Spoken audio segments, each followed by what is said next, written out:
What is up, Pokemon fans? Professor Prometheus Pine here, and welcome to another episode of the Pokemon Trainer School. In this lecture, we are going to talk about the fundamentals of building a deck. There are no prerequisites for this class, so let's get started. Alright, so really, I have found that there are 5 basic elements when building a deck in the Pokemon TCG. The first step is going to be identifying your ace Pokemon. This can be the main card that the deck is centered around. Step 2 is going to be identifying some support Pokemon, support cards, and backup attackers, allowing you to have a plan B when executing your strategy and fortifying both plan A and B with those support mon.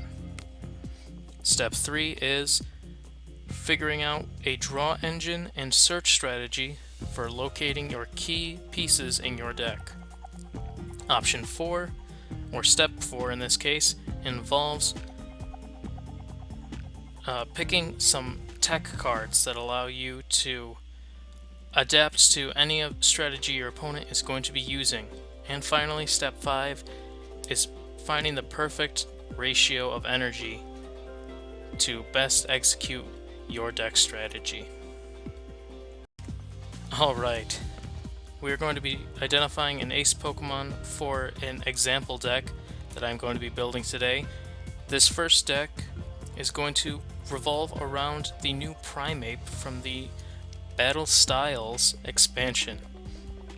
This Pokemon has an attack that allows it to deal upwards of 250 damage per swing as long as all of your Pokemon on the bench have damage counters on them. This is going to be the ace Pokemon of the deck, and because it is a stage 1, Mankey, its pre-evolution from Battle Styles, is also going to be an ace Pokemon. We want to draw this card as many times as we can, so we are running 4 copies of each of these cards. Next up in the deck is going to be the support and backup Pokemon. The first support card is actually both support and backup in this case. Spiritomb from the Sun and Moon Unbroken Bonds set. This card has an ability that allows it to put 1 damage counter on itself per turn. What this does is it powers up its own attack, which deals more damage based on the amount of damage counters on it, as well as powers up Primeape and its ability to do an extra 50 damage per Spiritomb on the bench.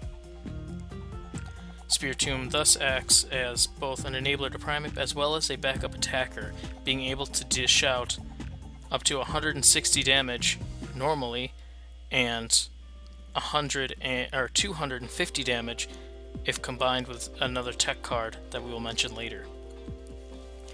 The next support Pokemon is going to be Jinx. With Jinx, this card is from the Sun and Moon Unified Mind set, and its ability allows you to transfer 1 damage counter amongst your Pokemon per turn. This allows you to spread out damage counters, allowing Primeape to deal more damage and potentially Spiritomb to deal more damage in the late game. The final support card in this list is going to be Boss's Order. Now, this could be a tech card as well, but Boss's Order allows you to gust an opponent's Pokemon away, and you get to pick out the next card that your opponent uses, the next Pokemon your opponent uses. What this does is allows you to grab a GX or even a V or VMAX card and possibly knock them out in 1 hit, drawing 3 prize cards instead of potentially just 1. This deck thrives on decks that use these powerful Pokemon because this Primeape deck is solely 1 prize Pokemon. So if you are able to at any point get ahead in the prize drawing phase, you are likely going to win the match. The next step is going to be the draw engine and search step of the deck. Rounding out the last of our Pokemon is going to be one of our main sources of drawing, which is going to be 3 copies of the Vivid Voltage Snorlax. Snorlax has the ability Gourmandize, which allows us to draw until we have 7 cards in our hand, but we do end our turn. This is great in the early stages of the game, drawing us as many cards as possible, while also allowing us to build up our bench for a potential attack. We run 2 copies of Evolution Incense from Sword and Shield as a way to search up our 4 Primeapes, 4 copies of Level Ball from Battle Styles, being able to search our deck for any Pokemon 90 HP or less, allows us to search for anything that's not a Snorlax or Primeape. We also run 3 copies of Pokemon Communications. This allows us to search for any card in our deck, but it does require that we have a Pokemon in our hand. That's why we don't run as many Pokemon Communications as other decks, solely because we don't run as many Pokemon. We do run 4 copies of Marnie. Marnie is a great way to draw cards and disrupt our opponent's plans, as it forces both of us to shuffle our hands into, well, put our hands into the bottom of our decks and then draw new cards. And finally, the last card for searching is going to be the supporter Piers. Piers allows us to search for any energy and dark type Pokemon. What this allows us to do is to pull out Spiritombs as well as an energy.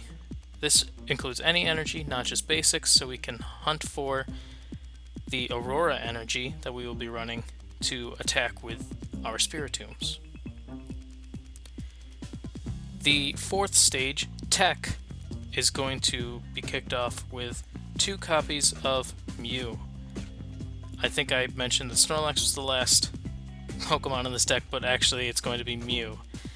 Mew is from the Sun and Moon Unbroken Bond set, and its ability allows us to protect our bench from attacks that our opponents use. This is important because it means that our Pokemon won't get sniped from the bench while we are loading them with lots of damage. This might not be essential in every matchup, but it's an important card to have for those matchups that focus on targeting the bench. We will be running 1 copy of Ordinary Rod from the Sword and Shield set as a way to bring back some energy and Pokemon in case we ever need to. 4 copies of Switch and 2 copies of Bird Keeper. Both of these cards allow us to switch our active Pokemon with a Pokemon on our bench. This is going to be important because we are running the Snorlax draw engine. It allows us to switch out Snorlax for our attacking mons, in this case usually Primeape. And Bird Keeper is nice because it also allows us to draw 3 cards, functioning as both a tech and draw engine. For our items, our Pokemon tools, we are running 3 Big Charms. Big Charms are meant to go on the Spiritombs, as it allows them to power up even further and potentially dealing 250 damage. That is a jump of 90 hit points thanks to this item. And we run 2 Karate Belts from Unified Minds. The Karate Belts are great when we're starting to get down in prizes. Our opponent has taken a few more than we have. It acts as a fighting energy, it makes our Pokemon's attacks 1 fighting energy less. So it means that Primeape can potentially attack for 1 fighting type energy. And being able to use 1 fighting type energy and hit for 250 damage, that's a great option in our case. The final step is picking energy for this matchup. We are running 8 fighting type energy and 4 Aurora energy. The Aurora energy is our method for attacking with Spiritomb, but in desperate scenarios can also function with our other Pokemon as well. So that's all I have for you guys today. I hope you learned a lot. If you have any questions, feel free to drop any questions in the comment section. I will get back to you, or one of your fellow classmates will respond and answer your question before me. If you liked the video, click that like button and subscribe to stay up to date on all of my new content. I'll catch you all next time. Professor Prometheus Pine, out.